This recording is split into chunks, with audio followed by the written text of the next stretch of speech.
Salut. Salut chérie. J'aimerais trop avoir ta vie. Ah bon? Oh bah c'est adorable. Tu sais chérie, tu vas avoir une vie passionnante, hein. Une vie bien à toi avec plein de belles choses à découvrir. Non, moi je veux la tienne. C'est vrai? Oh c'est trop mignon. Parce qu'en fait, t'as plein de temps pour toi et en même temps, t'es entretenu par un homme qui travaille.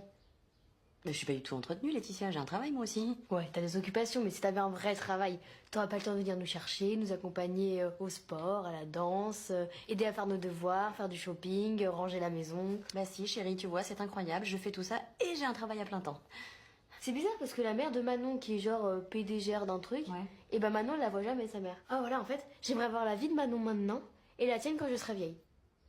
Bah écoute ma chérie, ce que je te propose, c'est de pas attendre, c'est d'avoir ma vie maintenant, donc c'est-à-dire de vérifier ce qu'il y a dans le frigo pour savoir ce qu'on va manger ce soir, de faire à manger, tout en checkant mes mails pour voir si la réunion de demain a bien été reportée à 10h, en appelant la banque pour gérer le découvert et le tout en récurant la baignoire. Et franchement, pendant que tu feras tout ça, tu ne me verras pas. Tu connais ces gens qui disent des trucs ultra désagréables et quand tu leur fais remarquer, ils te disent « Oh non mais ça va, je rigole !» Donc en principe, si tu as un minimum de répondants, à ce moment-là, tu réponds un truc du style « Ouais, bah c'est pas drôle ». Et là, ils te disent « Oh là là, mais t'as pas d'humour, hein ?»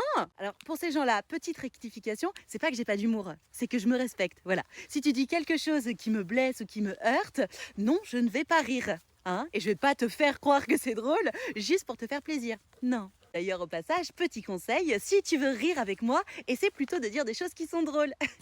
Voilà, ça te permettra de voir si oui ou non j'ai de l'humour. D'autant plus que, pour rappel, si pour rire tu fais des blagues à mes dépens, ben on rigole pas ensemble en fait. T'es juste en train de te foutre de ma gueule.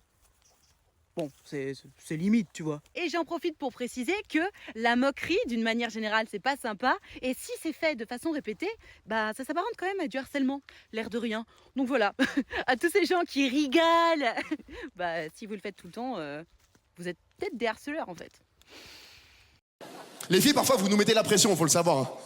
Je crois que le meilleur exemple de cette pression que vous nous mettez, c'est ce moment où pendant la nuit, vous vous réveillez parce que vous avez entendu un bruit. Et vous comptez sur nous pour identifier l'origine de ce bruit. Tiens, en pleine nuit, vous êtes là, genre...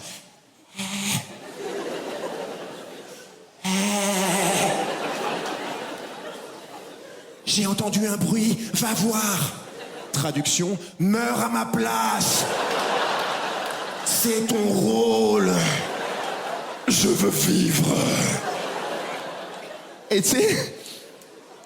Dans ces moments-là, dans l'inconscient collectif, genre sociétalement parlant, depuis des dizaines d'années, nous les mecs, on n'est pas censé avoir peur. Genre on est censé être plus courageux que vous.